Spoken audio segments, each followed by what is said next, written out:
Mumu berjalan keluar dari gudang tua itu dengan langkah mantap, meninggalkan pria yang tergeletak tak berdaya di belakangnya. Di bawah cahaya redup yang masuk dari celah-celah dinding kayu yang sudah lapuk, pria itu masih merintih. Napasnya terengah-engah setelah menjerit memohon ampun hanya beberapa menit sebelumnya. Tidak ada lagi kesombongan dan keteguhan yang tadi menghiasi wajahnya. Kini hanya ada ketakutan dan penyesalan. Dia menatap Mumu dengan tatapan ngeri, seolah baru saja bertemu dengan makhluk yang lebih menakutkan daripada yang pernah dia bayangkan. Sebelum Mumu keluar dari pintu gudang yang usang itu, ia menoleh sekali lagi. "Ingat ini," katanya dengan suara dingin. "Kamu tidak akan bisa menggunakan ilmu hitammu lagi. Aku sudah memutusnya, dan jika aku mendengar kamu mencoba sesuatu lagi, kamu tahu apa yang akan terjadi." Pria itu hanya bisa mengangguk lemah, terlalu takut untuk berkata apa-apa. Tubuhnya masih terasa mati rasa. Efek dari totokan Mumu yang membuat aliran darahnya terbalik. Hanya dalam waktu beberapa menit, rasa sakit yang luar biasa sudah menghancurkan kepercayaan dirinya. Mumu telah menghancurkan seluruh pertahanannya, baik fisik maupun mental. Ini merupakan mimpi buruk bagi pria itu. Kejadian ini pasti akan membekas di hatinya dan tak akan pernah hilang untuk selamanya. Dia tidak akan pernah lagi memprovokasi pria seperti Mumu maupun orang-orang yang ada hubungannya dengan Mumu. Dia tobat, dia trauma. Dengan informasi yang didapat, Mumu akhirnya tahu siapa yang ada di balik rencana busuk itu. Seseorang yang membayar pria ini untuk meleni Pekan Randi, sahabat Mumu, dengan cara keji yaitu suntikan Gil Asteris. Sungguh orang yang kejam. Mumu menggertakkan giginya. Marah membara dalam dadanya saat dia melangkah keluar menuju malam yang sunyi. Ia tahu ini bukan akhir. Ini hanya awal dari rencana yang jauh lebih besar. Saat berjalan di jalan setapak yang gelap menuju motornya yang diparkir tak jauh dari gudang itu, pikiran Mumu berkecamuk. Apakah memang seperti ini sifat manusia? Menghalalkan segala cara hanya demi mendapatkan kekayaan dan keuntungan. Setelah menyalakan mesin motor, Mumu melaju kencang melalui jalan-jalan yang sepi. Angin malam menerpa wajahnya. Tujuannya sudah jelas. Ia harus memberitahu Randi dan memperingatkannya tentang bahaya yang sedang mengintai. Tapi, sebelum itu, ia harus mencari tahu lebih dalam tentang orang yang telah membayar pria di gudang itu. Semuanya terlalu rapi dan terencana, seolah-olah seseorang di balik layar memainkan peran dalang yang penuh rahasia. Asteris asteris asteris asteris asteris asteris asteris asteris asteris asteris asteris asteris asteris asteris asteris asteris. Setibanya di rumah, Mumu disambut oleh Erna, istrinya, yang sedang duduk di meja kerja di dalam kamar mereka, sambil menatap layar laptop. Senyum hangat menghiasi wajahnya saat melihat Mumu masuk. "Ayah sudah pulang," sapa Erna lembut, menutup laptopnya dan berdiri untuk menyambut suaminya. Mumu membalas senyum itu dan melepas jaketnya. "Iya, nda, baru saja selesai urusan dan langsung pulang." Mumu duduk di samping istrinya. "Bagaimana pekerjaan di kantor?" "Nda, untuk setakat ini kerjanya lancar, yah. Bahkan kerja sama perusahaan kita dengan perusahaan kawan ayah yang diwakili oleh Pak Rino sudah mulai jalan," katanya dengan nada penuh semangat. "Tapi, Bunda merasa masih harus lebih berhati-hati. Apalagi ini proyek besar. Karena itu, Bunda mau minta tolong ayah. Kalau ada waktu, bisa tolong awasi jalannya proyek ini, yah." Mumu mengangguk pelan. "Ayah akan membantu Bunda mengawasi proyek tersebut jika ada waktu luang nanti." Erna tersenyum lega. "Makasih ya. Yah, Bunda jadi lebih tenang. Ayah selalu siap bantu Bunda," kata Mumu sambil meraih tangan Erna. "Tapi Bunda juga harus ingat. Jangan terlalu khawatir. Bunda sudah bekerja keras buat ini. Dan Bunda harus percaya sama tim Bunda juga. Yang lebih penting lagi, Bunda juga harus tetap banyak istirahat dan jaga kesehatan." Erna tersenyum lembut, merasakan dukungan dari suaminya. "Iya, Bunda tahu. Tapi kadang-kadang, Bunda butuh seseorang yang bisa melihat dari luar, buat memastikan semuanya tetap berjalan sesuai rencana." Mumu mengangguk lagi. "Ayah akan bantu semampu ayah." Mumu menatap wajah istrinya yang terlihat lelah tapi tetap penuh semangat. Ia tahu proyek ini penting untuknya, dan ia akan melakukan apapun untuk mendukung kesuksesan Erna. "Oh ya, Arazi tidak pulang ke sini. Nda. Wajah Erna langsung terlihat sedih. Kenapa? Nda, Arazi tadi ke sini tapi cuma sebentar. Yah, dia lebih suka tinggal di rumah Nenek Fatimah daripada tinggal di sini. Sama Bunda. Hehe, namanya juga anak kecil. Nda, jangan berkecil hati. Lagi pula dengan adanya Arazi di rumah Buk Fatimah, membuat Buk Fatimah dan Pak Wahab menjadi lebih gembira dan bersemangat dalam menjalani hidup ini. Jadi biarkan saja. Nda, baiklah. Yah. Asteris asteris asteris asteris asteris asteris asteris asteris asteris asteris asteris asteris asteris asteris asteris asteris. Sementara itu, di tempat lain, pria yang tadi tergeletak tak berdaya di gudang mulai merasakan kesadarannya pulih. Meski tubuhnya masih terasa lemas, dia mulai bisa menggerakkan jari-jarinya. Perlahan dia berusaha bangun, tetapi setiap gerakan membuat rasa sakit menjalar ke seluruh tubuhnya. Dia mengutuk dalam hati, sial asteris N, siapa sebenarnya pemuda itu? Bagaimana mungkin ada orang yang bisa menotok urat saraf seperti itu dan memutus ilmu hitam hanya dengan sentuhan? Dia merasa seluruh harga dirinya hancur. Tapi yang lebih penting, dia tahu bahwa dia harus segera melapor pada orang yang menyewanya. Jika tidak, nyawanya bisa melayang. Dengan tangan gemetar, dia merogoh kantongnya untuk mengambil ponsel. Namun baru saja dia mau menekan tombol panggil, tubuhnya kembali gemetar tak terkendali. Sakit. Aliran darahnya kembali berulah sehingga dia menjadi sangat kesakitan. Wajahnya merah padam. Keringat sebesar biji jagung keluar dari pori-porinya. Urat lehernya menegang menahan rasa sakit yang tak tertahankan. Dia kembali mengutuk dalam hati. Pemuda itu bagaikan iblis. Pemuda itu seolah-olah tahu bahwa dia ingin memberitahu kepada orang yang membayarnya sehingga penyakit sia asterisan ini kembali menyerangnya. Tobat, aku tobat. Setelah menjerit untuk menahan rasa sakitnya, akhirnya pria itu kembali pingsan. Sekitar 1 jam kemudian dia kembali sadar.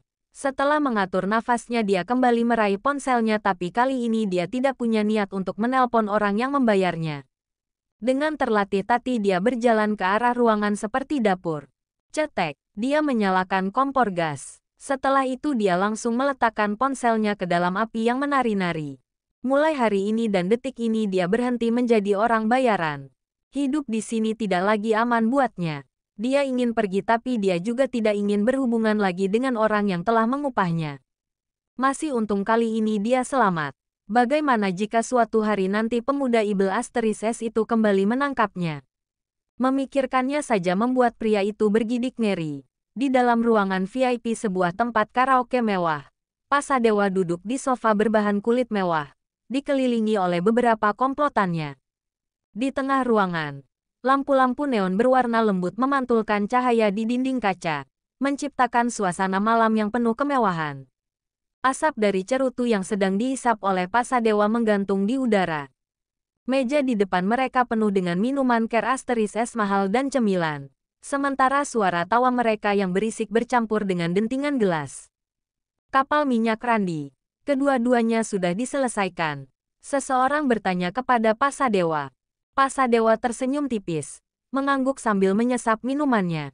Tentu saja, anak buah kita sudah memastikan semuanya berjalan lancar. Tidak ada yang bisa menolongnya sekarang. Dengan sabotase itu, perusahaan minyaknya akan hancur dalam waktu singkat. Dan Randi, tanya komplotan lain dengan suara yang penuh kepuasan. Orang yang kita bayar sudah membuatnya gila. Tentu, jawab Pasadewa, tersenyum lebih lebar. Suntikan itu bekerja dengan sempurna. Sekarang Randi tidak lebih dari orang gil yang kehilangan akal. Dia akan dipandang tidak stabil. Dan itu akan menghancurkan reputasinya. Jadi benar-benar sudah berhasil. Apa maksudmu benar-benar sudah berhasil? Kamu ragu dengan orang itu. Dia tak pernah gagal dalam misinya jadi tentu saja si Randi itu sekarang sudah menjadi Gil Asteris. Gelak tawa terdengar kembali. Namun, sebelum tawa mereka bisa mereda, pintu ruangan VIP terbuka keras, terbanting menghantam dinding. Semua orang di ruangan itu tersentak. Kepala mereka menoleh serempak ke arah pintu. Di sana berdiri seorang pria dengan postur tubuh tegap dan wajah penuh amarah. Matanya menyala tajam. Itu adalah Rino. Sudah cukup, Rino menggeram. Suaranya penuh dengan kemarahan yang terpendam. Aku tahu kalian pelakunya. Pasadewa tetap tenang, meskipun beberapa komplotannya mulai gelisah. Rino, ada apa ini? Kamu datang ke sini dengan penuh amarah, tapi kami sedang bersenang-senang. Duduklah, nikmati minuman. Rino melangkah maju, mengabaikan tawaran itu. Aku tahu kalian yang sabotase kapal Bang Randi, dan kalian juga yang ingin membuatnya jadi gila. Aku tak akan diam saja. Salah satu komplotan Pasadewa, seorang pria bertubuh kekar dan berwajah bengis, bangkit dari duduknya dan maju mendekati Rino. Apa maksudmu datang ke sini dan membuat keributan? Kamu pikir bisa keluar dari sini hidup-hidup setelah menuduh kami? Hah? Rino tidak gentar. Dalam sekejap, dia meluncur ke arah pria itu dengan kecepatan yang sulit diikuti mata. Dengan satu pukulan yang keras, dia menghantam perut pria itu, membuatnya terhuyung mundur dan jatuh tersungkur. Ruangan VIP yang tadi penuh dengan tawa tiba-tiba berubah menjadi medan pertempuran yang menegangkan. Dua komplotan lain segera bangkit dan menyerang Rino dari dua arah. Rino mengelak dengan lincah. Tubuhnya berputar menghindari pukulan pertama. Lalu dia menangkap lengan salah satu penyerangnya, membantingnya ke lantai dengan kekuatan penuh. Pria itu mengerang kesakitan, sementara komplotan yang lain mengayunkan tinjunya dengan ganas. Sehebat apapun Rino tapi dia hanya sendiri. Hanya dalam waktu singkat sekujur tubuhnya sudah babak belur. Buk, perut Rino ditendang dengan sangat keras hingga muntah. Haha, dengan kemampuan begini berani kamu unjuk gigi di sini. Hah. Rino tak bisa menjawab. Dia megap-megap. Rino mulai menyesali dirinya yang telah bersikap impulsif. Mumu sudah menceritakan semuanya kepada Randi dan dia sudah bilang akan mengurusi musuh-musuh Randi setelah dia selesai mengobati Randi. Namun Rino tak sabar. Di saat Mumu mulai mengobati Randi, Rino pun diam-diam pergi untuk balas dendam dan sakit hati. Tapi ternyata inilah yang terjadi. Siksa dia hingga dia lupa siapa dirinya. Perintah Pasadewa. Siap. Rino terpekik saat dia mulai disiksa dengan kejam. Bam! Pintu itu kembali terbuka dengan keras. Mumu masuk dan langsung menyerang orang yang sedang menyiksa Rino. Ia menendang dada pria itu, mengirimnya terbang menghantam meja kaca yang pecah berkeping-keping. Siapa kamu? Karena Mumu menggunakan penutup wajah sehingga orang-orang itu tidak bisa melihat bagaimana rupa Mumu. Dua orang penjaga keamanan pribadi Pasadewa masuk ke dalam ruangan. Mereka lebih terlatih, berwajah tanpa ekspresi, dan segera mengambil posisi menyerang. Mumu tahu mereka bukan lawan sembarangan. Mereka melancarkan serangan dengan disiplin dan keterampilan tinggi, memaksa Mumu untuk lebih berhati-hati. Salah satu penjaga menyerang dengan gerakan cepat, tinjunya meluncur dengan presisi. Mumu menangkis serangan itu dengan lengannya, lalu memutar tubuh untuk menghindari serangan berikutnya dari penjaga kedua. Dalam gerakan yang hampir simultan, Mumu menendang lutut penjaga pertama, mematahkan keseimbangannya, dan dengan cepat meninju wajahnya. Penjaga itu roboh. Penjaga kedua lebih tangguh. Dia melancarkan serangan beruntun, memaksa Mumu mundur beberapa langkah. Tapi Mumu tetap fokus, menunggu celah yang tepat. Ketika penjaga itu mengayunkan pukulan ke arah kepalanya, Mumu menunduk, lalu mengarahkan siku ke dagu pria itu dengan kekuatan penuh.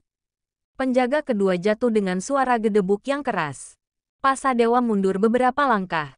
Kini wajahnya mulai tampak cemas.